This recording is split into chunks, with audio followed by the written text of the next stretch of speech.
Bapak-bapak, ibu-ibu, saudara-saudari umat paroki katedral yang ada di gereja ini, maupun umat katedral dan siapa saja yang saat ini sedang memantau siaran dari gereja katedral lewat radio dan lewat live streaming multimedia di gereja.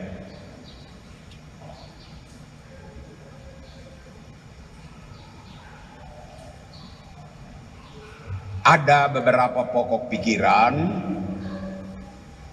dalam khotbah di bukit yang disampaikan dalam Injil hari ini, tetapi saya fokus kepada pokok menyangkut perkawinan dan perceraian. Saya awali dengan sebuah cerita. Dalam resepsi salah satu pasangan nikah, kebetulan yang nikah ini, yang pesta nikah resepsi ini orang dari gereja Protestan. Dan ada seorang ibu Katolik yang hadir karena keluarga dan ikut serta di dalam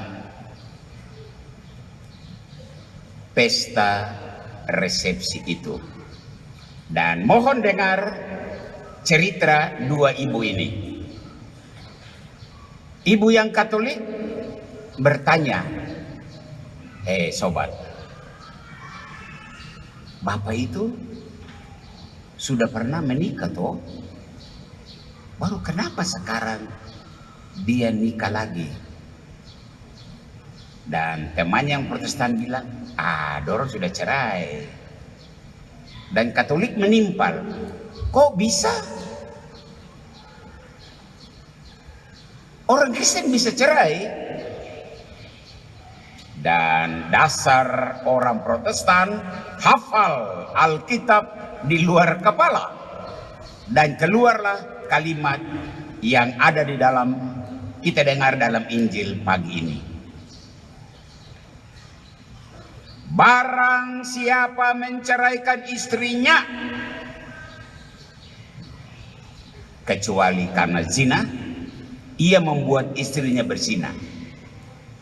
Dengan kata lain, memang tidak boleh cerai, tetapi kalau istri berzina, maka suami boleh cerai. Dan yang Katolik ini, yang jarang baca kitab suci dan pengetahuan juga kurang, dia hanya manggut-manggut. Oh iyo kah? Iyo kah? Oh ternyata di kitab suci boleh cerai kalau zina. Bapak-bapak, ibu-ibu, saudara-saudari, pada kesempatan ini mohon warga gereja Katolik, baik di gereja itu maupun yang sekarang mengikuti live streaming dan mengikuti radio, mohon dengar baik-baik. Kalau teks Injil hari ini tentang zina dan perceraian kita hubungkan dengan ajaran Yesus yang utama adalah cinta kasih dan kewajiban mengampuni, maka kesimpulan sementara bisa begini: ada kontradiksi dalam ajaran Yesus. Sepertinya Yesus tidak konsisten dalam ajarannya. Kenapa? Di satu sisi Yesus mengajarkan hendaklah kamu saling mengampuni. Ini hukum cinta kasih. Yesus juga mengajarkan yang disatukan Allah tidak boleh diceraikan manusia. Itu satu ajaran. Tapi sisi lain, Injil hari ini, kalau istri berzina, boleh ceraikan dia. Bagaimana itu bisa menerangkan hal ini? Pertanyaan kritisnya ini, betulkah Yesus tidak konsisten dalam ajarannya? Atau penginjil Matius salah mencatat? Mohon dengar baik-baik.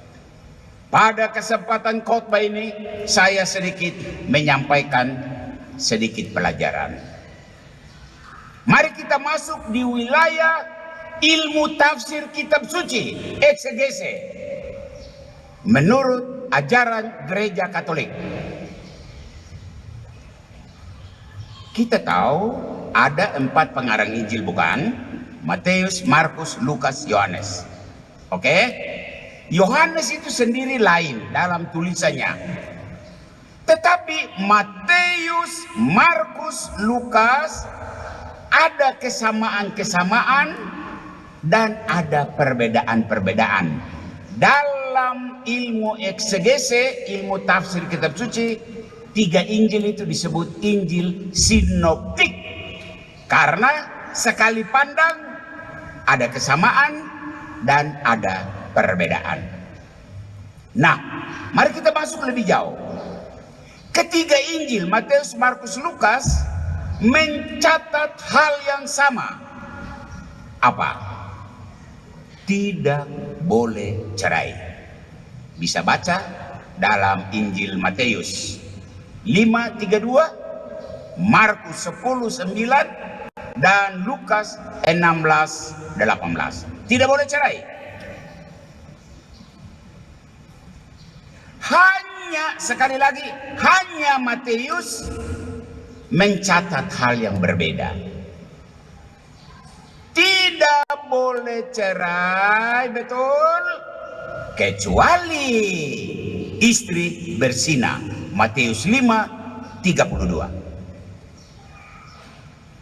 Barang siapa menceraikan istrinya, tidak boleh, kecuali karena zina.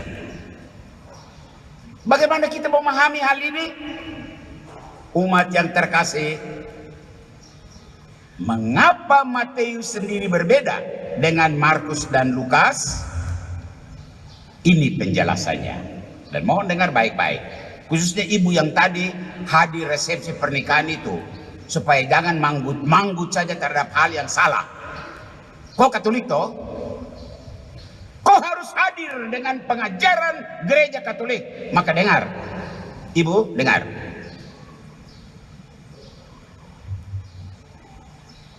Beda, dan ini penjelasan, beda antara Matius, Markus, dan Lukas ada di tujuan penulisan. Markus dan Lukas menulis Injilnya ditujukan kepada orang Kristiani yang datang dari bukan Yahudi, orang kafir yang mau masuk agama Kristiani. Markus dan Lukas menulis Injil untuk mereka. Sementara Matius itu berbeda. Matius menulis Injilnya dan ditujukan kepada orang-orang Kristiani yang dulunya beragama Yahudi. Orang Yahudi yang masuk Kristiani, kepada mereka Matius menulis Injilnya. Sampai di sini harap umat mengikuti. Nah, orang Yahudi punya hukum Taurat dan Nabi Musa. Dan hukum Taurat bilang boleh cerai kalau istri berzina. Ini hukum Musa. Nah, saat Matius mengutip ajaran Yesus yang dia dengar tadi, dia ingat, saya tulis kepada orang Yahudi, dan orang Yahudi punya hukum boleh cerai kalau zina. Maka kata-kata Yesus yang seharusnya berbunyi, setiap orang yang menceraikan istrinya lalu kawin dengan perempuan lain, ia berbuat zina, seperti Markus dan Lukas. Oleh Matius, dengar, disisipkan hukum Yahudi. Apa hukum Yahudi? Kecuali karena zina.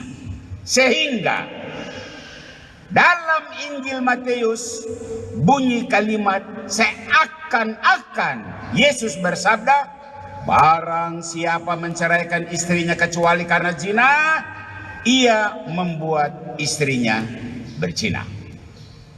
Harap penjelasan ini membantu umat untuk memahami letak persoalan dua ibu yang tadi diskusi saat resepsi perkawinan. Bapak-bapak, ibu-ibu, saudara-saudari, umat Katolik dan juga umat-umat lain, khususnya saudara-saudara Protestan yang mengikuti misa ini dan mengikuti khotbah ini. Yesus selalu konsekuen antara kata dan ajaran. Hendaklah kamu saling mencintai, ini ajaran Yesus. Hendaklah kamu saling mengampuni, ini ajaran Yesus.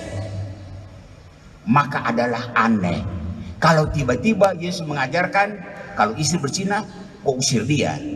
Ini kontradiksi. Konsekuensinya orang yang berdosa, termasuk istri yang berzina, masih ada kesempatan kedua. Masih ada pengampunan bagi istri yang bersalah dan bukan ditendang keluar, diceraikan. Maka adalah tidak benar kalau Yesus kemudian mengajarkan kebalikannya, boleh cerai kalau istri bersalah. Bapak, ibu, saudara-saudari dan anak-anak, akhirnya apa pesan yang kita boleh bawa pulang dari renungan hari Minggu misa kedua ini? Yang kita bawa pulang adalah ini: baca kitab suci jangan sepenggal-sepenggal, jangan kata per kata. Mengapa? Karena setiap kata ada di dalam sebuah kalimat, ya, dan sebuah kalimat ada di dalam sebuah konteks cerita, dan konteks cerita datang dari sebuah tempat yang punya kebiasaan, punya hukum, punya budaya. Jadi baca kitab suci jangan pakai kacamata kuda, khusus lihat kata itu terus, dan atas dasar kata itu engkau mulai berkoar-koar bodoh. Tidak boleh. Orang Katolik tidak boleh. Allah lebih besar, Allah lebih kaya, Allah lebih dahsyat dari sejumlah kata yang terdapat di dalam sebuah kitab yang kita sebut kitab suci. Disinilah harap memahami mengapa kita berbeda dengan Protestan. Protestan punya semboyan sola scriptura, hanya kitab suci, dan apa yang terdapat dalam kitab suci itu tidak boleh robah A, B, C. Katolik bilang betul, sabda Allah jangan dirubah, tapi sabda Allah ditujukan kepada manusia, dan manusia itu punya milieu, punya lingkungan. Seperti tadi diterangkan bagaimana Matius menulis Injilnya kepada orang Kristiani turunan Yahudi. Maka lahirlah kalimat yang kelihatannya kontradiksi. Tuhan memberkati keluarga-keluarga di paroki ini. Tuhan memberkati perkawinan yang ada di paroki ini. Dan Tuhan memberkati anak-anak yang lahir dari perkawinan yang mantap, sehingga lahirlah generasi-generasi yang mantap, harapan masa depan gereja dan masa depan tanah air. Amin. Kita berdiri.